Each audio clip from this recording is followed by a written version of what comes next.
Good evening. Good evening, everybody. It's good to be here in the middle of the week. I appreciate the opportunity to get to speak tonight. I'm excited about the topic that I was given for this fall series. I don't ever remember us having a fall series, but I've really enjoyed it. I hope that you have too. For those of y'all that are tuned in at home, we appreciate you joining in. And tonight I'm going to be talking about serving one another. And this has been a fun study. It's been something I've really been looking forward to presenting to you tonight, because we are a congregation that serves one another. And that really made this lesson pretty interesting for me to come up with. So when I look out into the audience this evening, I see a group of individuals that serve. I'm just looking out. I see a lot of individuals that encourage one another. I see individuals that lift each other up. Just based on the announcements that we heard a while ago, there's a lot of people that are suffering right now. But the people that are in this room, I feel like, are amazing at encouraging each other and uplifting each other. I see a group of individuals that pray for one another. How many times have we had, prayer change recently, where somebody's going through something really difficult, and we have people that are praying for individuals all throughout the day and even all throughout the night. Sometimes people put a request on the social media group, the Facebook group, hey, so-and-so is having surgery, or hey, I have a loved one that's going through this. I know that, I have put some stuff on there over the last 15 months about Erin when she went through her cancer. Every time I would put a prayer request on there, I would have 50, 60, 70 different people saying, you got it. We're going to pray for you. We got this. And I can't tell you how encouraging that is. I see people that are praying together with individuals before and after services. Just this last week, I remember, I think it was on Sunday night, I believe. I look over in the corner, and there's an individual sitting in a chair, and they're a little teared up, and there's 2 or 3 people around them, hand on the shoulder, and they're praying with them. So whenever I look at this topic tonight, I want everybody to know and understand that I firmly believe that we are a congregation that is doing this. I really do. When I look out into the audience, I see individuals that help other people with physical needs and spiritual needs. Just a few weeks ago, I guess maybe it was a little longer than that, maybe a month and a half ago, there was a group of young people that went around and sang to some people that had been quarantined for a while, people that hadn't been able to get out of their house in a while. And they went to their house. They went to a few different places. And yeah, they stood out in the road, way away from the house, okay? But they sang to them. What a great way to serve individuals. I'll pick on Jack and Jay a little bit. I think they're here. I'll pick on the Custer boys a little bit. So we're at one house singing, and the boys look out in the yard, and man, the grass is real tall. And in their minds, they're thinking, everybody in this house has been sick for 6 weeks. Probably had nobody felt like mowing the grass. And they came back on Saturday and mowed and weeded the yard for them. What a great way to serve. I think about our Focus Sundays. Anybody else miss those? Anybody else miss Focus Sundays? Man, what happens in here on Focus Sundays? We got about 50, 60 people in there, and it is organized chaos, is it not? It takes a lot of work and a lot of people working together, a lot of people serving together to get everything ready for that. People are showing up early. People are getting food ready. People are setting up tables and chairs. When I come up here, and it seems like forever ago, but I make an announcement. How long did it take us to get all these chairs in that little tiny room and then set up tables and plastic chairs for 300 people? About 12 minutes. Pretty quick. Why does it not take very long? Because we have a group of individuals here that work together and that serve together. I think about our Vacation Bible School. When I was a teenager, I remember, I saw Jamie walk in a while ago. I remember Kevin and Jamie used to be over our VBS, and I remember me and Aaron and a lot of the kids and the youth, and about there were about 15 or 20 of us that would come up here. We were up here for like 2 weeks, decorating 4 different rooms and papering walls. Man, me and Kevin Hamill can paper a wall like nobody's business. We were papering walls. We were building stuff. But over the last 5 or 6 years, we would put a wall up in the middle of this gym, and we would build an entire huge skit set on this side and have everything set up over here. We'd do it in 3 nights. We'd have everything done in 3 nights. Why? Because there's 80 plus people that are showing up to serve and to work together. I think our congregation is also very blessed to have servants of all ages. When I look out into the audience, I see servants of all ages. And I know we talk about this group over here a lot. We have a great group of young people. We have a large group of young people. They are very good at serving, and they're very active. But I want to talk for just a second about a different group. Excuse me. And that's some of our more experienced members, okay? Maybe a little bit older, maybe a little, I can't say they have, I don't have any hair. Maybe a different color of hair. But we are very blessed to have a group of individuals, of some of our older experienced members that have the most serving hearts of anybody that I've known. And I hope that you guys that sit right up here on the front, I hope sometimes that you guys look over this way.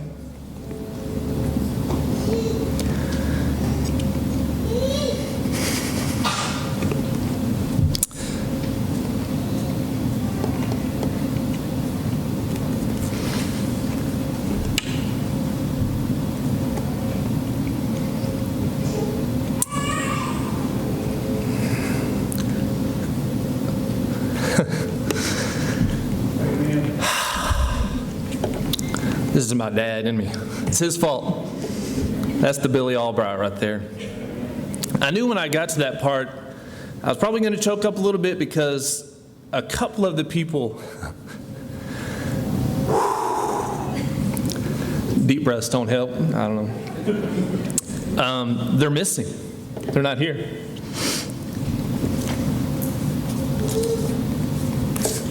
Okay, I'm good now.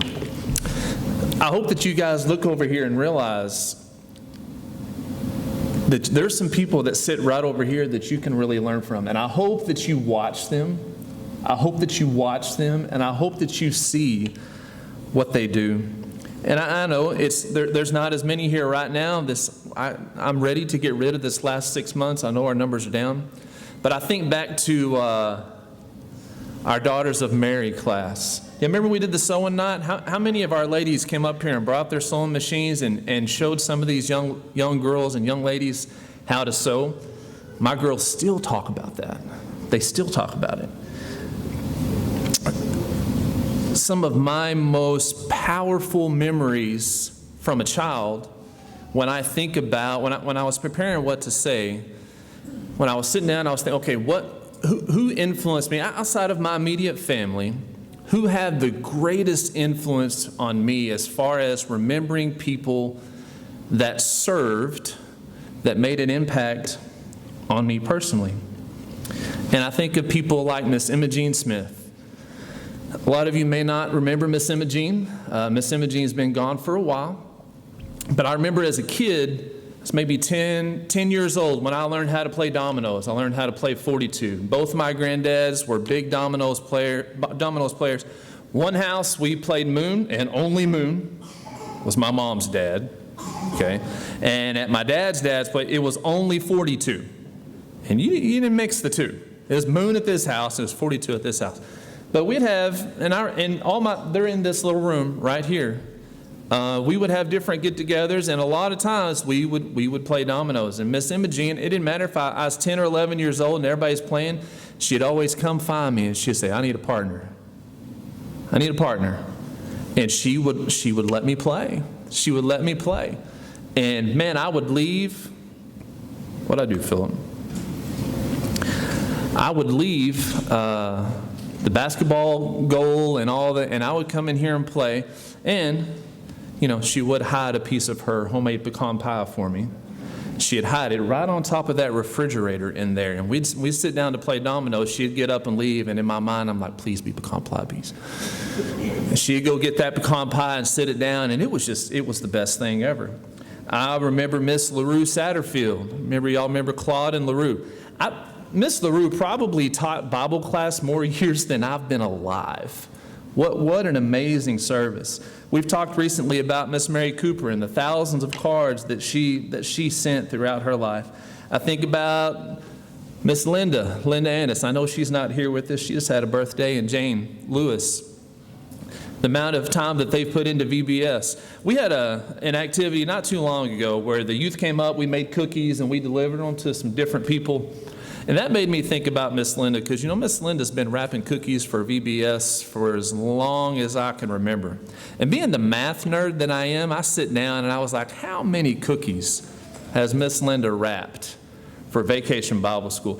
I think this would have been my 20th year to be like the song leader, MC, or whatever for VBS. I think I started when I was 20. I think me and Andy Parsons split it that first year, and then I've done it since then. So I know she's been doing it longer than that, okay? And I don't know how many maybe 1,000 a night. So 4 nights, that's 4,000 cookies per VBS. The lady has to be pushing 100,000 cookies. So the 9 that y'all wrapped, good job. You got 100,000 more to go to catch Miss Linda, okay? What an act of service.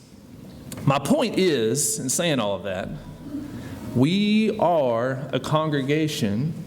I see people in this room that is actively serving one another. But just like with any aspect of our Christian life and with our Christian walk, we always have room for improvement. Amen? We always want to look and see how we can improve. So I just have a couple of thoughts. First, why should we serve one another? Why should we do it? Well, first, by serving one another, we're serving God. In Matthew 25:40, truly I say to you, to the extent that you did it to one of these brothers of mine, even the least of them, you did it to me. When we're serving one another, we are also serving God. And secondly, wasn't Jesus a servant? Why should we serve one another if we want to be like Christ? Jesus was a servant.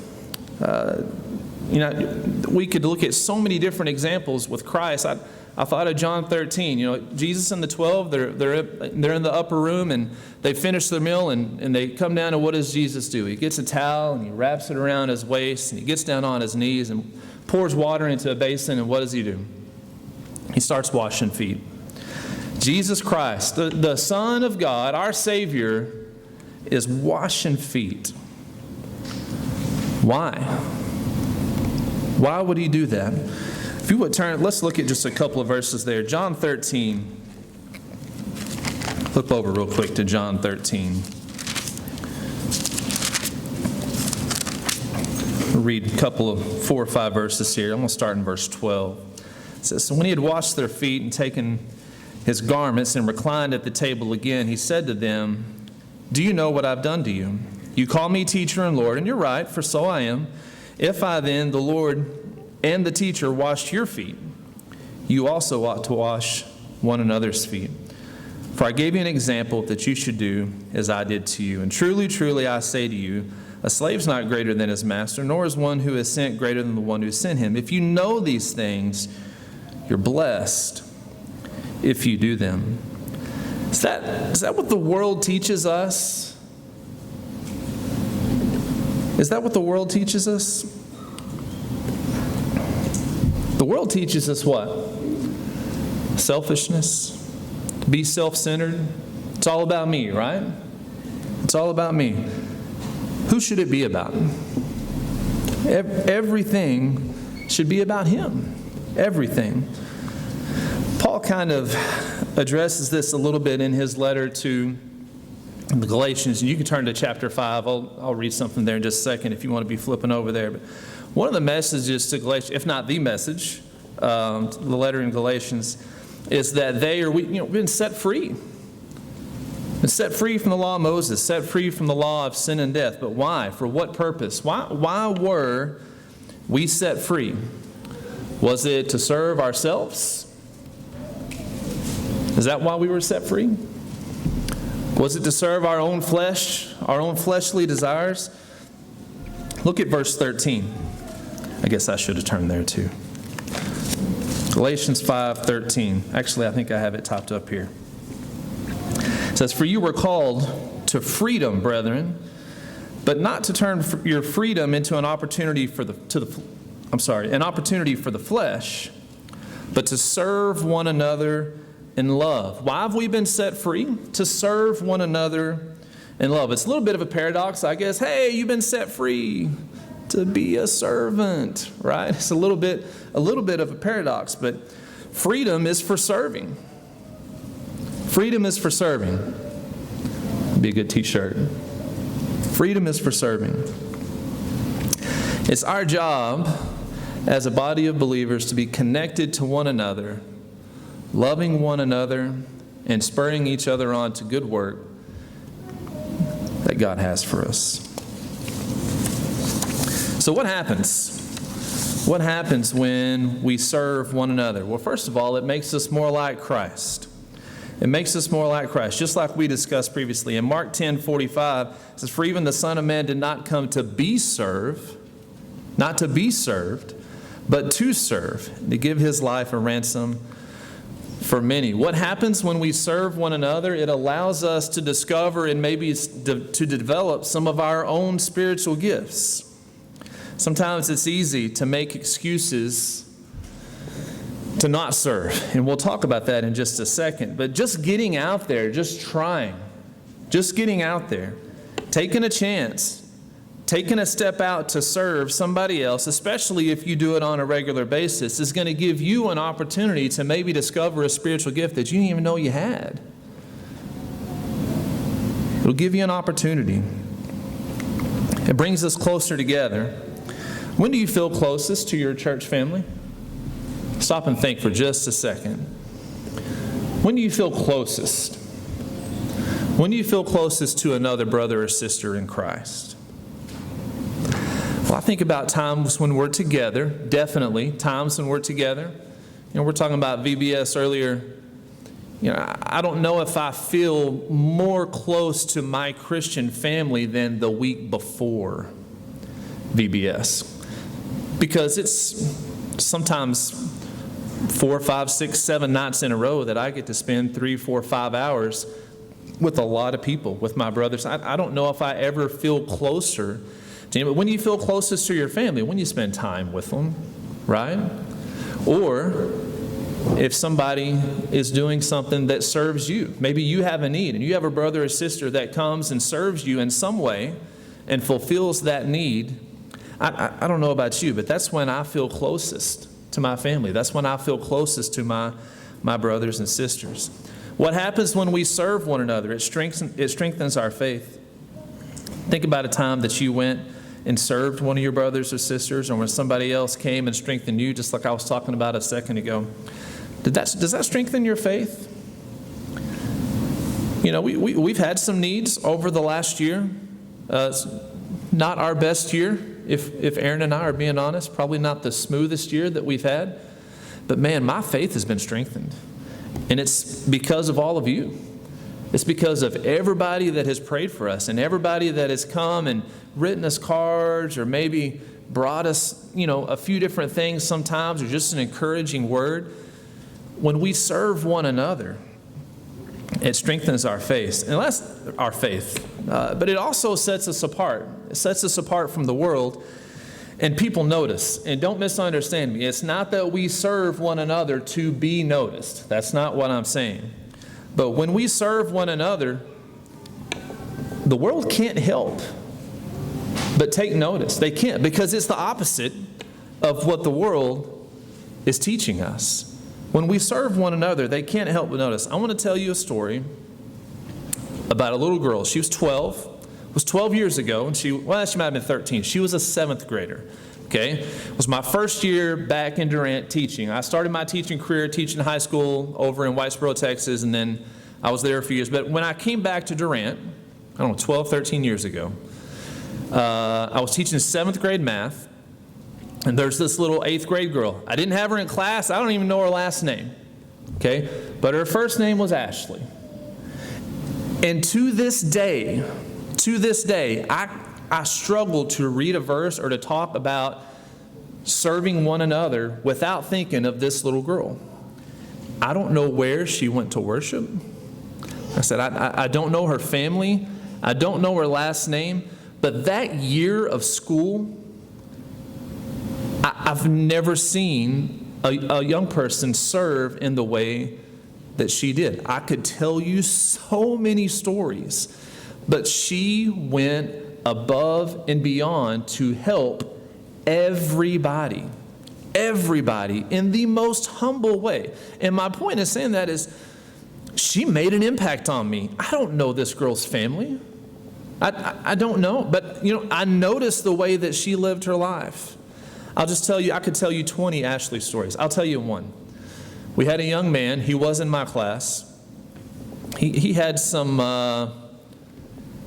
he had some issues. He had some problems. He had some behavior problems. He had some mental problems. He had some physical problems. The little boy, he got made fun of a lot, didn't really have a whole lot of friends. And on our math hall, there was one day, a few kids were kind of giving him a hard time, and they were making fun of him. And I think in a class, he had gotten really excited about dinosaurs. This kid loved dinosaurs. And, liking dinosaurs at the middle school age may not be the coolest thing in the world. And there were some kids kind of giving him a hard time. And I can assure you those kids remember that day because they got in some pretty big trouble, okay? Now, the little kid, honestly, he took it well. And, I don't know how upset it made him, how much it hurt his feelings. It infuriated me. I still get worked up thinking about what those kids were doing to him. But you know what Ashley did? The next day, she brought a dinosaur book to school. A middle school girl brought a dinosaur book to school. And I saw her go up to this little boy. And she said hi, he didn't really want to talk to her because he was kind of shy. And she said, hey, I just wanted to know if you'd want to eat lunch with me today. I brought this dinosaur book, and I know you really like dinosaurs, and I thought maybe at lunch we could look through this dinosaur book together. What an act of service. I'll never forget that. I'll never forget that. Now, that was planned, wasn't it? That was purposeful. That type of serving requires effort, and it requires thought. And we'll talk a little bit more about that in just a second. So just not to be negative, but what keeps us from serving one another? Let's talk about that for a minute, because that's real, right? Is going and serving easy? It's not. Okay, so it is easy for us to make excuses. Sometimes we might think that we don't have the time. It's easy to let our busy schedules get in the way. We see somebody has a need, and I'd really like to help this person, but I've got work, and the kids got school, and we got to make dinner, and I got to do this, and I just don't. Sometimes we feel like we just don't have the time. We might say to ourselves, I don't know what to do. I don't know what to do. I've never helped somebody through something like that. Or I'm not good at that. Oh, they lost a love. I'm not good at comforting people. I don't know what to do. Or maybe you think, I don't feel like I have the kind of spiritual gift or the kind of special skill that I need to go and serve that person. Or maybe sometimes we feel like they don't need us. Now, I'm not saying anybody in here has those types of attitudes, because I really feel like we are a congregation that serves one another, but we're also not perfect. I know personally, I can tell you, I have not gone and helped somebody every time I knew that somebody needed help. I haven't. I'm ashamed of that, but I haven't. And we could probably, almost all of us say that. We're not perfect. We're not perfect. But what if Christ had that kind of attitude? What if Jesus would have made some excuses like that? What if in, I have to look, John 11, what if when when she came to Jesus, about Lazarus, and she said, if you would have been there, if you'd have been there, Lazarus would not have died. And we know the end of the story, we understand, but what if Jesus would have said, I'm sorry, Martha, I don't have the time. I got this and this and this and this. I've got all these things let up. I just don't have time. Or what if Jesus said, I don't know what to do, Martha.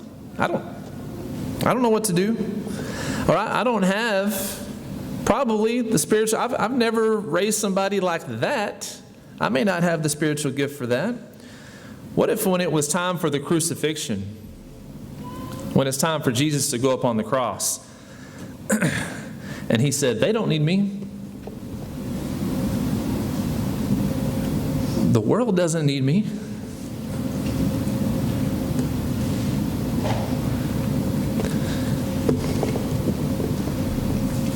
That's hard to think about. But I can promise you guys, there's people in this room, and there's a lot of people at home that need you. And you need them. We need each other. We do. We need each other.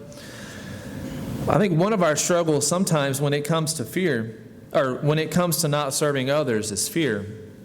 This is not my quote. I totally stole this off of an article that I was reading. I could not find the author, so, whoever the author is, I'm giving credit to you, okay? It says, sometimes our fear of doing the wrong thing stops us from doing anything, which keeps us from serving anyone. We can't let fear of maybe doing something wrong, we can't let fear of not being perfect, we can't let that fear stop us from doing something and helping a brother or sister out in their time of need. So just real quick, I just want to talk about 4 things that we can do to serve one another maybe a little bit better in the future than we have in the past. The first one, and this one is the one that seems kind of obvious, okay? But the first one is to actively decide to take on the role of a servant. And I know that sounds a little obvious. Hey, how do we serve people better? Well, decide to be a servant, okay? I know that sounds a little obvious. But we can't skip this step.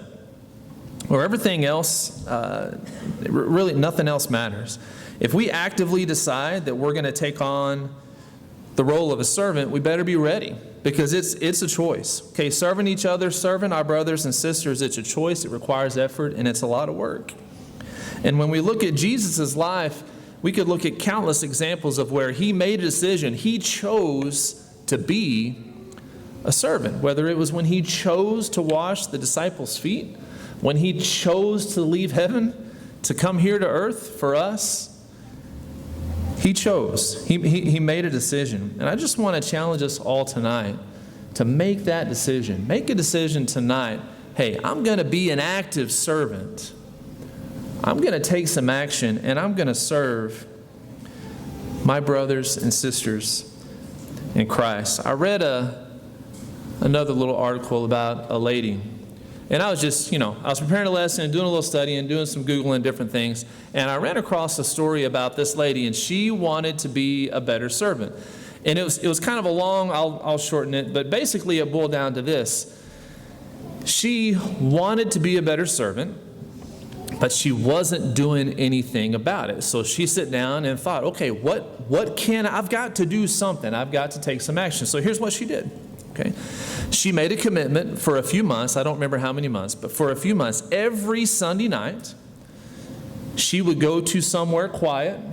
She had kids, she had a family, so sometimes she went outside. One time she said she went out to the swing set to get away from the kids.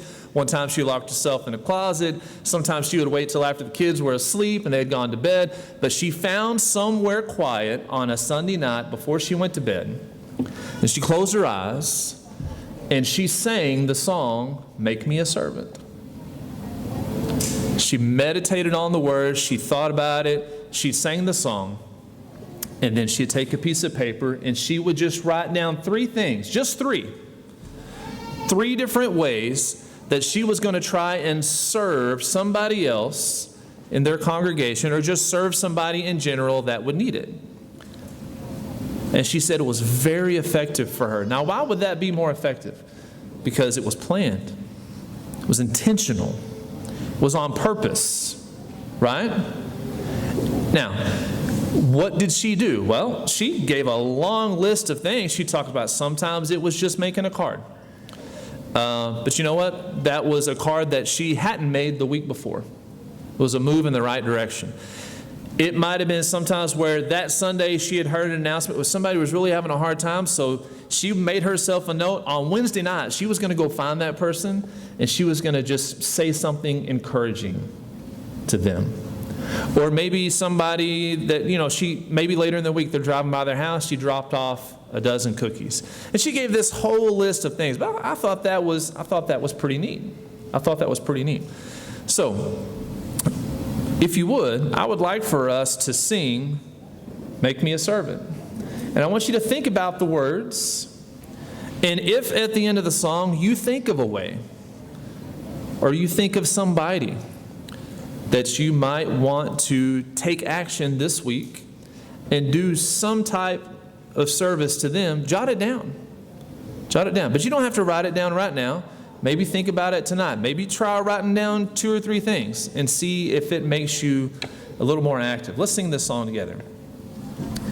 Make me a servant, Lord, make me like you, for you are a servant, make me one to. Make me a servant, do what you must do to make me a servant, Lord, make me like you. Open my hands, Lord, teach us to share. Open our hearts, Lord, teach us to care. Serve us to others, His serve us to you. So make us your servants, Lord, make us like you. The second thing I think that we can do to maybe serve one another a little bit better is take some time to listen to others. It's pretty easy for us sometimes to assume that we know what somebody needs or maybe what's best for them, but we have to remember it's not about us. If we really want to serve each other well, sometimes it's better to stop and just sit down and listen to them. Give them a listening ear. Sit down and listen. Get to know them a little bit. And there may be some situations that's all they need. That may be it. They may just need somebody to sit down and just listen. You don't have to know the right thing to say. You don't. There's so many times, man, I don't know what you're going through. I don't know what to say, but I can listen to you. I can tell you I love you and give you a hug. And I can listen to you. I know that I can do that. There's a lot of scriptures about listening. I'm running a little bit long, and there's a couple more things I'd like to get to. But I think of James 1:9, quick to hear, slow to speak. And there's a lot of different verses. There's quite a few in Proverbs that I found about listening. But listening can be a very, very powerful way to serve. Sometimes sitting down and just having a cup of coffee with somebody means a lot more than a fresh coat of paint. Right? Not saying don't do the fresh coat of paint if somebody needs it, but sometimes just sitting down and listening has a greater impact. The third thing is to choose to serve, even if it costs you something. I hit the button again. Let me go back. Choose to serve, even if it's going to cost you something or if it makes you uncomfortable. You might sit down and listen to somebody and their needs might surprise you a little bit. How many of you have said this to somebody before? You sit down to them, you listen to them, you realize they have a need, and before you walk away, you say, let me know if I can help you. Hey, call me if there's anything that I can do. We have to be careful when we say that, Because when you have somebody that's in need and somebody has offered to help, and then we don't follow through, if they're in need, that can do some real damage to a relationship. It could do some real damage. So when we do that, we can't just offer to serve one another when it's convenient for us. Sometimes we have to serve one another in a sacrificial kind of way. So are you willing to serve one of our brothers and sisters if it's going to make you have some kind of a personal sacrifice? So think about a time when somebody has helped you out. Think of a time where you were the person that was in need. And they come to help you out, where it might be, fill in the blank, whatever it is. And later you find out that they canceled something that they already had planned to come and help you. How did that make you feel? Make you feel important? It make you feel loved? Wow, they came and helped me instead of doing this? What if Lane comes? I'll pick on Lane. He's not here. Hi, Lane. Sorry. What if Lane comes and visits you early one morning because you really needed some encouragement, and later you find out Lane was really supposed to go deer hunting that morning, and a cold front just came in, and it's rut season, but he didn't go. And he came to help you out. Now, it's a big deal for Lane. It's a big deal. But I know Lane's heart. I know he'd do it in a heartbeat. I'm just trying to be funny. But would that mean something more to you? Would it make you feel good to know that my brother loves me so much, he gave up something that he really loves doing to come and help me? Could serving in that way strengthen our relationship with our brothers and sisters? Could it strengthen our faith? Absolutely. Absolutely. Let's say several young guys come to your house. You're moving. It's Saturday afternoon, you're moving, and you have 7 or 8 college guys come, and they're going to help you move some furniture. And then later you realize, it's OU Texas weekend. Or it's OU OSU. It's Bedlam weekend. And they still came and helped you out, and they missed most or all of the game. They made a sacrifice. I know it's football. They made a sacrifice, They gave up something that they loved to come help you. Now, maybe those 2 weekends aren't that big a deal. We know OU's going to win anyway. Why even watch? But that's a sacrifice. That's a sacrifice. I got one more. You have a child. Parents, you have a child that is ready to commit their life to Christ. Ready to be baptized. It's 11 o'clock at night, but they can't wait, and they are ready. So you message all your friends, put something on Facebook and say, hey, so-and-so is ready to put, I know it's late, but we're headed up to the church building. You're welcome to come. The door will be unlocked. And 50 people show up. You see people show up with kids in their PJs. They might have woke up a 2 or 3-year-old. But they came. They came because they wanted to celebrate that with you. Maybe it's a Friday night and it's 6 o'clock, and some of the people, maybe this couple that you invited, show up and they are dressed up nice. Wow, y'all look good. What were you? Oh, we're going on a date tonight. It's our date night. We hadn't had one in 3 years, But we're not going to miss your child's baptism. What a great way to show our love to somebody else. The fourth thing, and this is the last one, is to understand that we may not be the whole solution. We may not be the whole solution. Sometimes we kind of have a natural inclination to think that we can fix stuff. Am I right, guys? Any other fix-it guys out there? Wives, don't quit pointing at your husbands. Okay? Any other Mr. Fix-Its out there? Sometimes we feel like we can fix everything. And if we can't fix it, what do? If we can't fix it, we put some distance between us and whatever it is that we can't fix and that normally does not go too well for us. But we can't let the not being able to fix it attitude keep us from taking action to serve one another. Guys, we're rarely going to be the whole solution. We're not. And you know what? That's okay. It's okay if we are not the whole solution. To serve others well, we got to have faith that we are ultimately serving somebody much greater. We have to have faith that we are serving somebody that is much greater. I mean, who can bring real change into somebody's life? It's God. It's God. God is the one who can bring true change and really change somebody's circumstances. It's not us. It's not us. We can love each other. We can serve each other. We can try our best. We can be there. But we got to remember who's in control.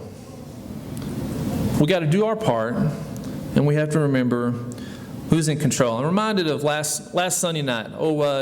Jimmy and Andy and Martin did a great job talking about the parable of the Good Samaritan. And there in Luke 10, we can learn a lot from what Jesus had to say. And man, they had some excellent points. But did the Good Samaritan, did he fix everything? Did he fix it all? The whole situation, did he fix it? Did he fix all the arguing and fighting between the two different groups of people? Did he fix the crime rate on the road that was highly traveled, all the crime? No. What did he do? He saw a need, and he acted on it. He saw somebody in need, and he did something about it. He didn't fix everything, but what he did was a big deal. Was a big deal.